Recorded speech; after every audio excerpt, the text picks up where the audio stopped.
Hello everyone, I'm back. Um, Sorry for no uploads last month or whatever it's been. Been really busy. Works kicked my ass. Um, and then I've also moved to a new apartment, as you can tell from what's behind me right now. So yeah, last month's been really busy. Finally can get back to this. Um, yeah, so we had Las Vegas start a round of 8. My expectations were pretty high for this race to be a pretty good one. It was good. It was a good race, but not a fantastic race. I think most people could agree to that at least. But it was one of those races where the leader could never really get away that far. I mean, the biggest lead today was probably like 2 seconds. That was probably no. There was definitely bigger leads, but there was a lot of good racing today, especially for the lead. A decent amount of lead changes too, and a good ending to the race as well. But start of the race was pretty tame. Had green flag pit stops. There was tire concerns, and then they started to rear their head. Lap 60, mid 60s when Eric Jones blew a right rear, I think. So I was sad. Car was damaged. It wasn't fun as an Eric Jones fan yesterday. It hasn't been a fun month ever since Texas, to be honest. Um, and even that one ended in tragedy. So yeah. And then we had a short sprint to the end of stage one where Larson ended up winning. Larson um won the stage and gained that extra playoff point, which doesn't even matter at this point. But yeah, Larson was very, very good today, obviously because he won the race. But he also won both stages and stuff. So um yeah, but did Larson have the best car overall? I don't know. Definitely a winning car. Obviously, he led the most laps, but it was like it didn't feel that dominant. If you know what I mean. Bell was very good. Brad was good. There's a lot of good cars. Track position seemed to be pretty valuable. Hang on a sec. Okay, we look a little better now. Sorry about that. But like Larson did lead the most laps, but it didn't feel like it was a super dominant win. You know what I mean? Especially because he only won by like 1/10 of a second. But um, yeah, stage two, we had the other legacy car blow their tire out, and then we also had Bowman, which I'm not entirely sure if that was a tire going out or if it was him getting loose and overcorrecting. Hard to tell by the replay. And then he also had the 14 blow tire as well, stage three. Um, and then had the restart where Ty Gibbs had a loose wheel and yeah, I lost the tire and that rim went rolling forever. It was pretty incredible watching that tire roll for forever. But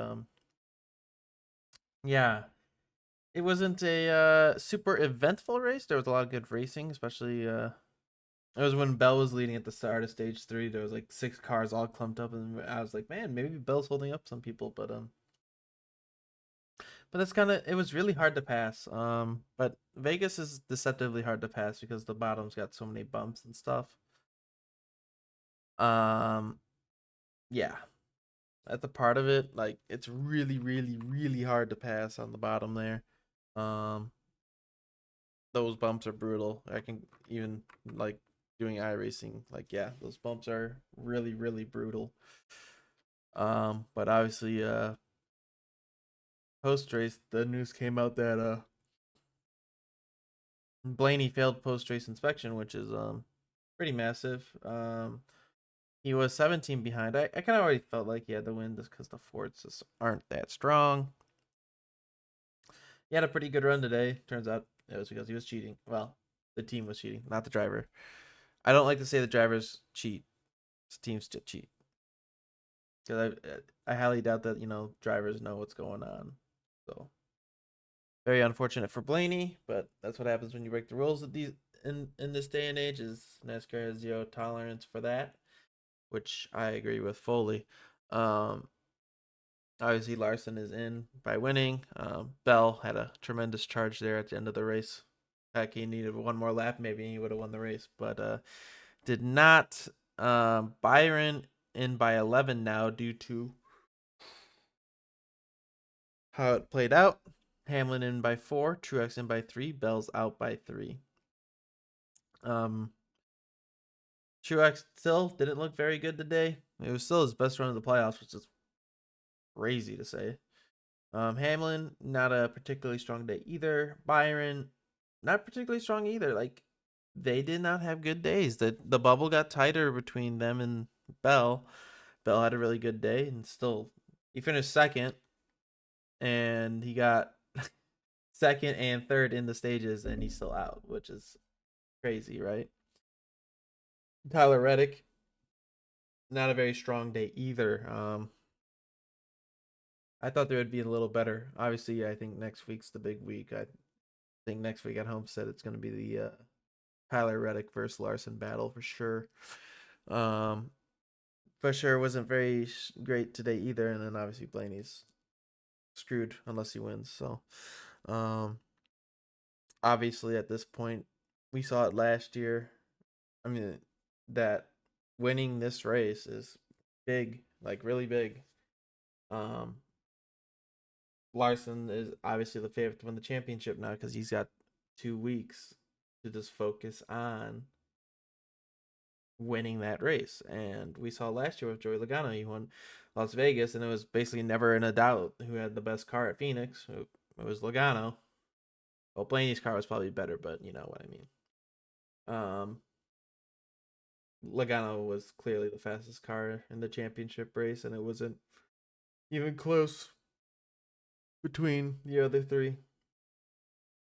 So, yeah, next week's Homestead. Honestly, I kind of expect Larson to kick everyone's ass again. So, but maybe Reddick or Hamlin or Truex could surprise.